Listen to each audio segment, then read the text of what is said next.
And we are back. Interpack TV 2026, live from Düsseldorf, the global hotspot of the process and packaging industry in these days. I'm delighted to welcome Robin Mennicken. He is from Nordson, and he will tell us some stories about process control is the new quality standard in adhesive packaging. Thank you for joining us. Thank you very much for having me. Yeah, I'm very excited about what we're going to talk. And I think the first thing, what sounds quite interesting to me, is why is adhesive dispensing suddenly such a critical topic for packaging manufacturers? Yeah, it's actually quite easy to comprehend. When we're talking about adhesive dispensing, yes, we're usually at the end of the line of the entire packaging process, at the end of the entire production process. Right. And during that, we're in the key situation of having a direct impact both on the price, on uptime, and on quality, of course. Okay. When I think about myself, when I'm running through the supermarket and I'm seeing a package that has open flaps or isn't looking as tempting as it should be. That's a good example. I'm probably not going to buy it, even if the product itself is flawless inside. So if you're having some kind of adhesive pressing out on the side, it will probably not be the product that I'm going to be purchasing. Right, you're right. I mean, especially the example with the supermarket, it sounds absolutely logic. But many operators still believe that more adhesive means safer sealing.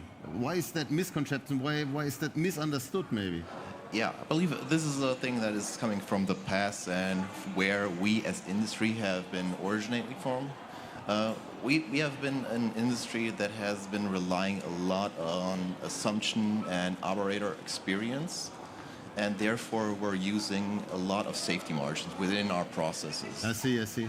But applying actually more adhesive often does more harm to the safety of the package than expected.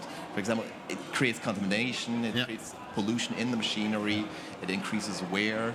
And maybe critical regarding sustainability. Absolutely, on multiple ends. Yeah. But you mentioned that visual inspection, I think talked to you already about, reaches its limits. But why is looking no longer enough? Yeah. That also is going down the same alley with having very experienced operators. Yeah. A lot of companies believe that their operators are so experienced that they can manage this. Yeah. But to be honest, deviations below 25% are practically invisible to the human eye. Yes. And especially when it comes to deviations that increase over time due to natural wear and tear in the machinery, they cannot be detected. The issue occurs not on the packaging machinery, but during transportation or, again, in the shelf. Yes, in the shelf, as we talked about in the supermarket.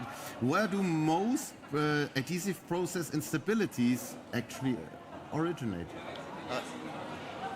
All issues that we are experiencing at customers can be allocated to one of three origins: input, output, or environmental topics. Input and output can be controlled if you have a monitoring, if you have surveillance, and you can analyze the data. Environmental issues, they can be managed. So talking about process control. That's process control. That's the topic. That's where everything starts and ends, of course. Okay, and to get that clear, where the solutions are ready. The solutions are ready. We have them in place. In the last years, we have introduced a new melter, which was the significant step from an analog world into a digital world. Okay.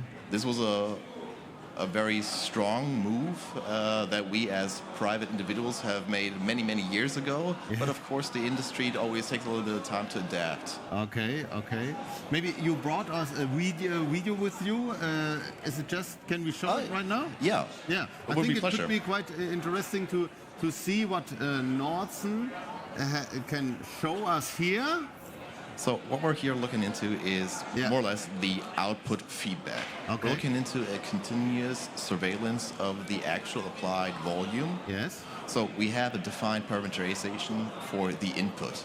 And now with a continuous flow measurement, we can detect on the fly if we're over or under applying adhesive. This is, for example, just the flow meter itself. It is easy mountable, it is retrofittable on all machineries, Okay. but it can also be installed when it is shipped. And here we have the example. This is a typical situation where you're over-applying. This can be for looseness in the process, or an operator that had good intentions but is causing more harm than he actually expected.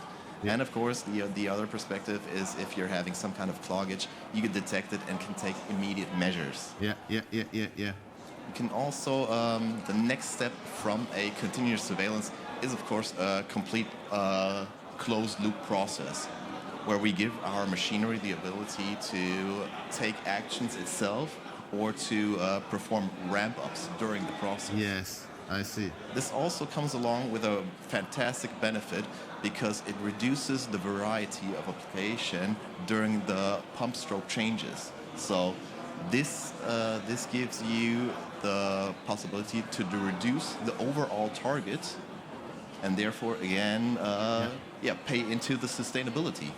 We keep your line running. That's a good slogan. Uptime is that what we're needing. Yeah. We're not selling iPhones or how would you like to call it? Products that are fashion or Of course.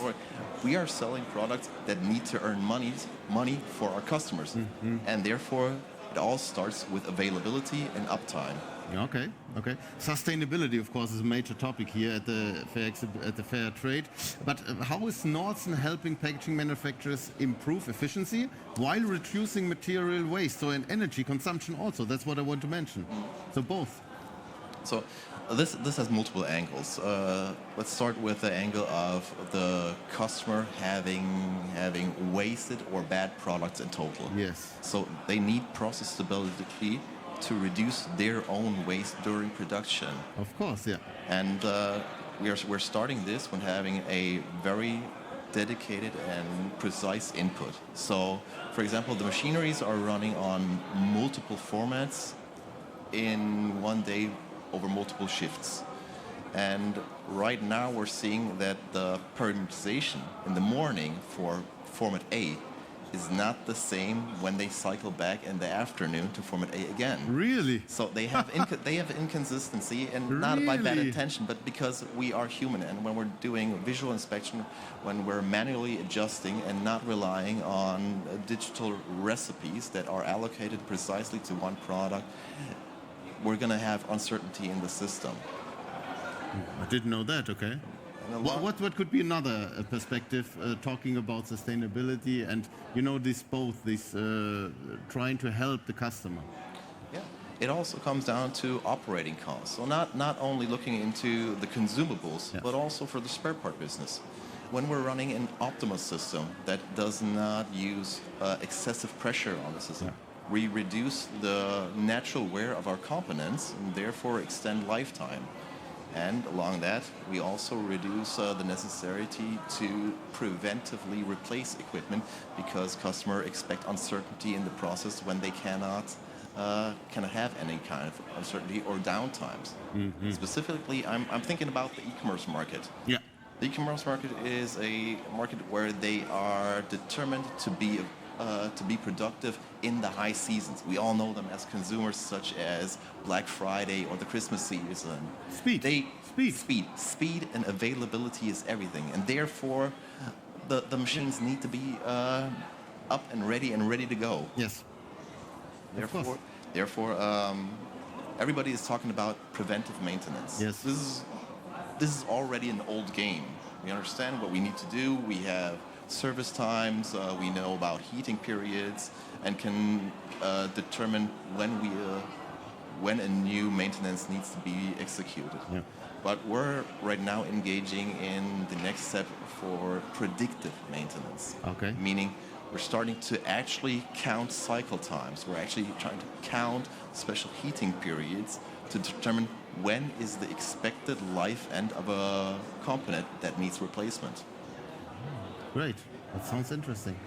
Automation and smart manufacturing, of course, that's what I wanted to add, continue to evolve rapidly, right? So what role do digitalization and inspection technologies play in your latest solutions? Again, digitalization is just a tool we're using right Okay. now. Okay. But it enables the operator to manage multiple systems across our, we call the Mennicken cloud platform. Yeah. And therefore, one operator can surveil and manage multiple systems, multiple devices at the same time without needing to run 20 kilometers a day through the production line. Yeah, of course. But can you explain once again maybe the role of real-time adhesives tracking and the closed loop control? Maybe just to point that out once again. Yes, very much. This was basically the video that we just saw. Okay, yeah. So this real-time feedback gives the operator or the machine builder the chance to truly understand what is my input bringing me for an output. How much adhesive are we actually applying per product? And is this the targets that we do want to see? Do we want to reduce? We're talking about real time. We're talking about real time. We're talking about on the fly. We're talking about deviations that can occur for many reasons, and these need to be detected right away. We do not want a detection that happens in 2 to 3 days, because then the product has been shipped and possible damage has already taken place.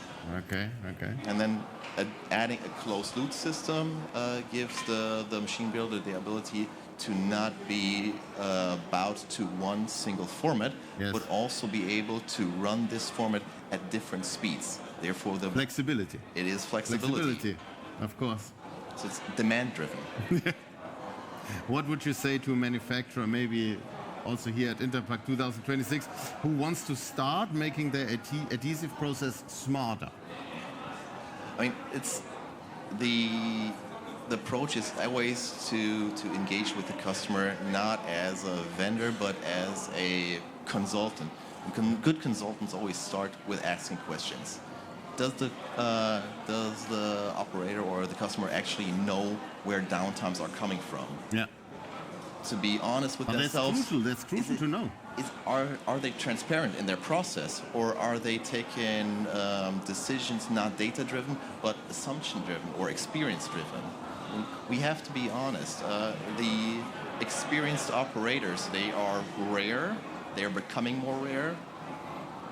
And therefore, we need to start relying on different sources. Yes, of course. That sounds absolutely. Looking ahead, what do you see as the most important trends, maybe shaping the future of precision dispensing, coating, or inspection technology in the packaging industry? So, what could be the important trends?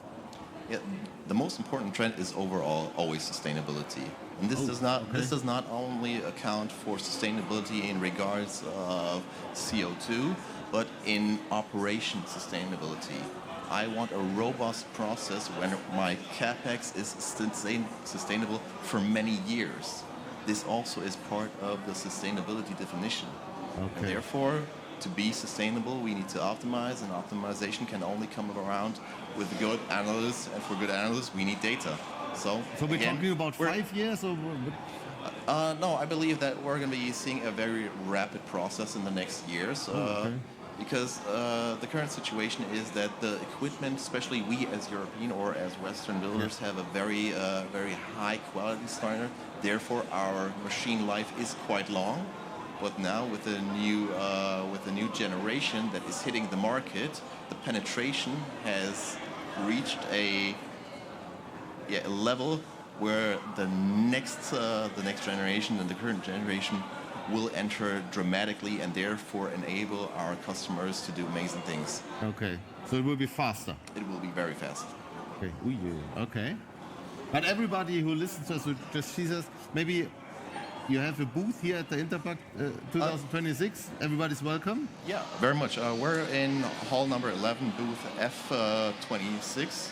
Feel free. We have some presentations we can do. We can show you around and look into the topics and issues that you are having and find solutions how we can move forward together. Yeah, I think Nordson always has very interesting solutions that are shown at the booth. We have them with us. Okay. And we love to present them live. Okay. And maybe just tell us one thing. What are the reactions of the visitors? Can you tell us something about what they tell us when they see these new solutions? I think it's this shattering glass moment. Oui. Where they... With this groundbreaking... It is because they are all very experienced and knowledgeable, but seeing it in this detail, they're like, yeah, why haven't we been doing this already? Oui. So eye-opening moment. It is an eye-opening moment for a lot of customers. Okay. This is where we need to focus on in the future to be and stay competitive. But let's say you couldn't expect more from a trade fair. Absolutely. I mean, Düsseldorf is always a great place to be, and we as Nordson, we have one of our largest offices right next door in Erkrath, so it's a home game. World-leading trade fair. Absolutely. Trade fair. It's always great to be here. Always great to be here. It's always worth a visit. So check this out. Thank you very much. Robin Mennicken from Nordson. It was a pleasure. Thank you very much. Pleasure was all mine. Thank you very much. And also to you, thank you very much for joining us in this session. We're going to be right back at 3 o'clock. Thank you very much for watching. See you. Bye-bye.